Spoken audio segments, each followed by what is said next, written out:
So to start out, I'm going to go over some basic tools you'll need. This I got at a craft store. It's just glass rods, and there's a bunch of different colors in there. And then I have my blowtorch. I'm going to use safety goggles because that's always important. This is some bead release. You can also use plaster of Paris to put on your rod later on. You'll see. And then I have this stainless steel rod. So to start out, I'm going to dip my metal rod into the bead release. But you need to shake it really good first.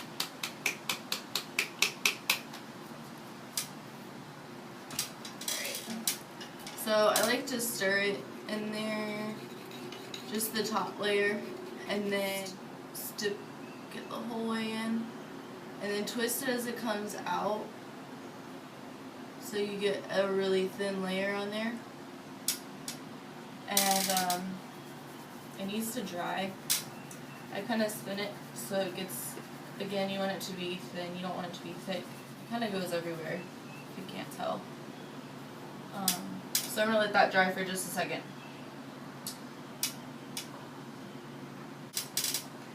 And get ready.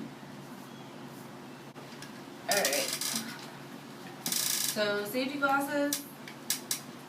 And then to turn your blowtorch on, just turn it on really low at first. And I'm going to use a long lighter so that I don't burn myself. And it lights pretty quickly. And then turn it up here. I'm going to grab the rod that I've covered in bead release and just stick it through here. This just kind of speeds up the process. So you can either dry it in the flame or just let it sit for a little bit.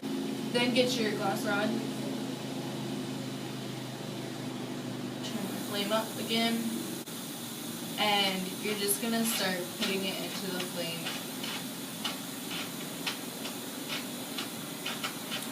You want to start out slow because if you heat the glass too quickly, it will break or crack. So this part takes a little while, so we're going to fast forward some.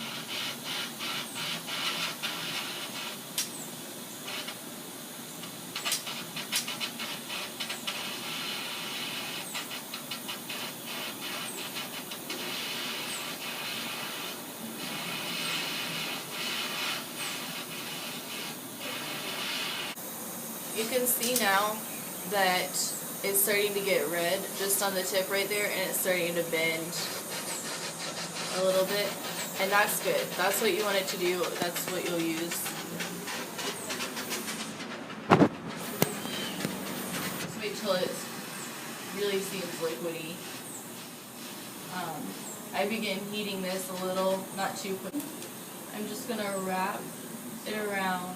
Again, you have to keep the glass really hot to do this part. Otherwise it just becomes messy.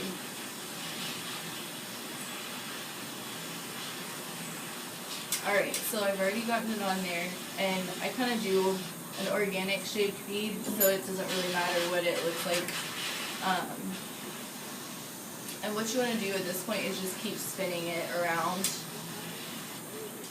So it's smoothed out a good bit. And the glass bead, you can see it's glowing. It's not the color that the stick is. So what I'm going to start doing is a process called annealing. And that is when you turn, you can put it in different, it's a cooling method basically. You can put it in kiln or other methods. I don't have a kiln, so basically what I do is I just turn the heat down and gradually move it out of the heat so that it cools down, because again, you don't want it to heat or cool too quickly or that'll cause cracking. Alright, so once this is done, something that I would do is I would just stick it in the ground, or you can put it in like a bowl of rice, stand it up straight, let it cool off for a while. Afterwards, you will need to soak it in some water, maybe some soapy water that's warm, and leave it overnight. That'll loosen the bead from the bead release, you'll probably have to use some pliers and whatnot. But anyways, as you can see, this one has pulled down dramatically. What you have then is this bead. Right. See that it still has the bead release inside of it.